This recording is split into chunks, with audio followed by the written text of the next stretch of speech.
আউযু বিল্লাহি মিনাশ শাইতানির রাজিম বিসমিল্লাহির রহমানির রহিম। এসবিডিএস কর্তৃক আয়োজিত আজিয়ার এই মহতিপূর্ণময় অনুষ্ঠানের সম্মানিত প্রধান অতিথি, বিশেষ অতিথি এবং অত্র এই স্টার ক্যাম্পের বিভিন্ন ব্লক থেকে আগত আমার সমবয়সী এবং বড় ভাই, ছোট ভাই, ডান পাশে রয়েছে আমার বর্ধমানের মা ও বোনেরা। আপনারা জানেন রেজিস্টার ক্যাম্পের এসবিডিএস একটা যে সংগঠন রয়েছে সেটা আসলে আমি এক বছরের মধ্যে জানতে পারছি, এর আগে জানতাম না, যেটা রিয়েল কথা। তো ইদানিং ওনাদের সাথে বেশ কয়েকটা জায়গায় দেখা হয়েছে, যেটা দেখেও আমার অত্যন্ত ভালো লাগছে।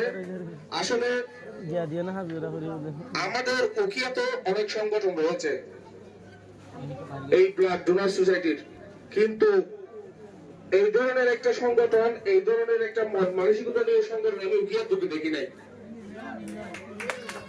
আমি উকিয়ার দুটো দেখি নাই কেননা 1673 সেপ্টেম্বর টু সেপ্টেম্বর খুব ডাক একটা বিষয়। ওনারা যে জায়গায় সাকসেস হয়েছে এটার জন্য আমি আমার ব্যক্তিগত পক্ষ থেকে ধন্যবাদ জানাচ্ছি। পাশাপাশি কুতুবপালং ব্লাড ডোনার সোসাইটির পক্ষ থেকে, ব্লাড ডোনেশন সোসাইটির পরিবারের পক্ষ থেকে আন্তরিক মোবারকবাদ জানাচ্ছি। বেশি কিছু বলবো না, শুধু একটা বিষয় আপনাদের নলেজে দিয়ে রাখবো, যেটা আমি এবং আমার ব্লাড ডোনার সোসাইটি প্রতিনিয়ত ওইটা নিয়ে একটু আমরা ঝামেলা পড়ে থাকি। সেটা হচ্ছে ক্যাম্প কেন্দ্রিক। আপনারা একটু সবাই মনোযোগ সহকারে শুনেন, বিষয়টা খুবই গুরুত্বপূর্ণ। ক্যাম্প কেন্দ্রিক যে রোগীগুলা হাসপাতালে যায়, যখন তাদের রক্ত প্রয়োজন হয় আমাদেরকে খুঁজে, বিশেষ করে বাহিরে আপনাদের যদি রিলেটিভ হয় বা পরিচিত হয় আপনাদেরকে ডাকবে, সেটা আদার্স বিষয়।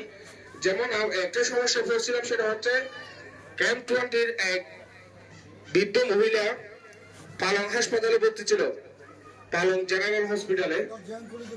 ওনার রক্ত সমস্যায় ইমিডিয়েটলি ওনার রক্ত লাগতেছে, কিন্তু সেক্ষেত্রে রক্ত না পাওয়াতে মিলাইতে না পারে অনেক কষ্ট করে একজনের রক্ত মিলাইছি।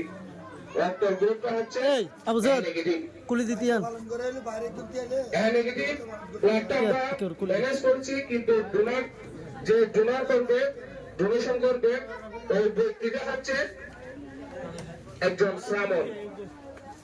শ্রামণ ছিলেন আপনারা? শ্রামণ ছিলেন একজন শ্রামণ, বড়ুয়া ছেলে মহিষাং। এখন তাকে নিয়ে আমরা পালং হসপিটালে আসছি। যে কোনো ভাবে আমার রোগী বাঁচাইতে হবে, আমাদের টার্গেট তো তাকে ওইটা, রক্ত দিব, রোগী বাঁচাবো।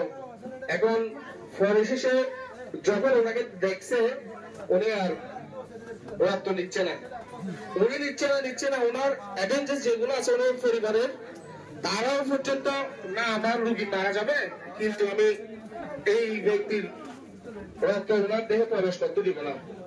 সুতরাং আপনাদের সকলের কাছে আমি আমার একটা অনুরোধ থাকবে যে আপনারা এই ক্যাম্পে যে সমস্ত বাইরে আজকে এখানে আসছেন, এই বিষয়টা দূর টু দূর গিয়ে যদি একটু অবগত করেন, তাদেরকে একটু যদি অ্যানালাইজ করেন, বিষয়টা যদি তাদেরকে অবগত করে দেন, না রক্ত বড়ুয়া হোক, মুসলিম হোক, বুদ্ধ হোক, ওনাদেরকে কাটলো যে সেম রক্ত বাইর হবে, আমাকে কাটলো সেম রক্ত বাইর হবে। আমরা ঠিক না যে আমাদের রক্ত টিকটিকির মতো সাদা হবে। তো সুতরাং আপনারা একটু তাদেরকে বুঝিয়ে বলবেন যেন রক্ত বড়ুয়াকে দিব আমরা, হিন্দুকে দিব আমরা, ওনাদের থেকেও আমরা নিব, রক্তের মধ্যে কোনো পার্থক্য নেই। পরিশেষে এসবিডিএস কে এই সুন্দর একটি মনোরঞ্জনের অনুষ্ঠান উপহার দেওয়ার জন্য ধন্যবাদ জানিয়ে আমার সংক্ষিপ্ত বক্তব্য এখানে ইতি জানছি। আসসালামু আলাইকুম ওয়া রাহমাতুল্লাহি ওয়া বারাকাতুহু।